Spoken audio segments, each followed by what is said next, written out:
اور کاش تم اس وقت کی کیفیت دیکھو جب فرشتے کافروں کی جانیں نکالتے ہیں کہ ان کے چہروں اور پیٹھوں پر مارتے جاتے ہیں اور کہتے ہیں اب آگ کے عذاب کا مزہ چکھو۔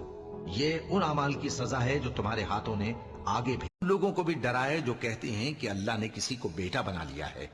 ان کو اس بات کا کچھ بھی علم نہیں اور نہ ان کے باپ دادا ہی کو تھا۔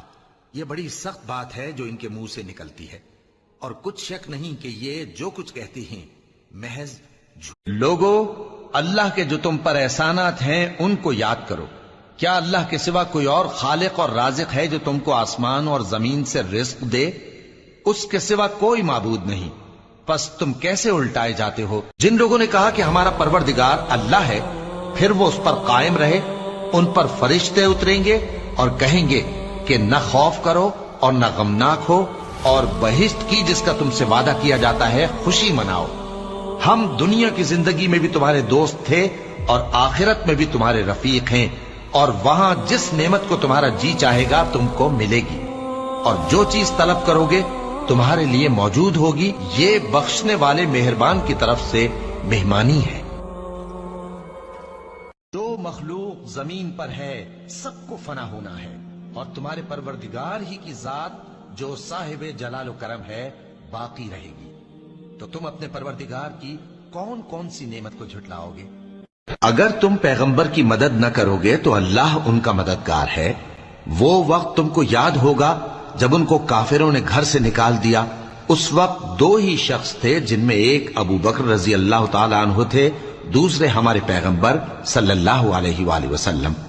جب وہ دونوں غار ثور میں تھے، اس وقت پیغمبر اپنے رفیق کو تسلی دیتے تھے کہ غم نہ کرو، اللہ ہمارے ساتھ ہے۔ تو اللہ نے ان پر تسکین نازل فرمائی اور ان کو ایسے لشکروں سے مدد دی جو تم کو نظر نہیں آتے تھے، اور کافروں کی بات کو پست کر دیا۔ اے محمد صلی اللہ علیہ وآلہ وسلم، سورج کے ڈھلنے سے رات کے اندھیرے تک ظہر، عصر، مغرب، عشاء کی نمازیں اور صبح کو قرآن پڑھا کرو، کیونکہ صبح کے وقت قرآن کا پڑھنا فرشتوں کی حاضری کا موقع ہوتا ہے۔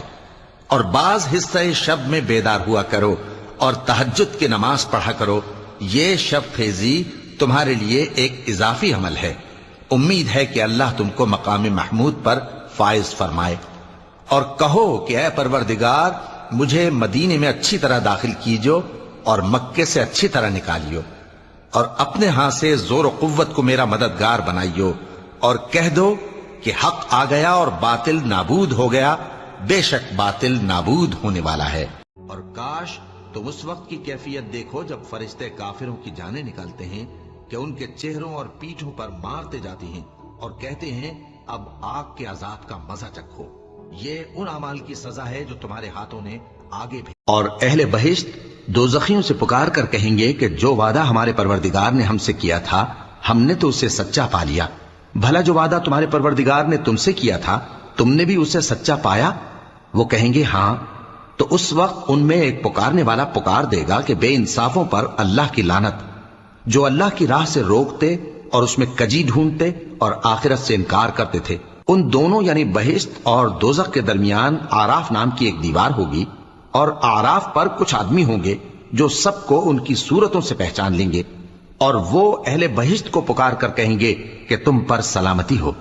یہ لوگ ابھی بہشت میں داخل تو نہیں ہوئے ہوں گے مگر امید رکھتے ہوں گے، اور جب ان کی نگاہیں پلٹ کر اہل دوزخ کی طرف جائیں گی تو عرض کریں گے کہ اے ہمارے پروردگار، ہم کو ظالم لوگوں کے ساتھ شامل نہ کیجو۔ اور اہل آراف کافر لوگوں کو جنہیں ان کی صورتوں سے شناخت کرتے ہوں گے پکاریں گے اور کہیں گے کہ آج نہ تو تمہاری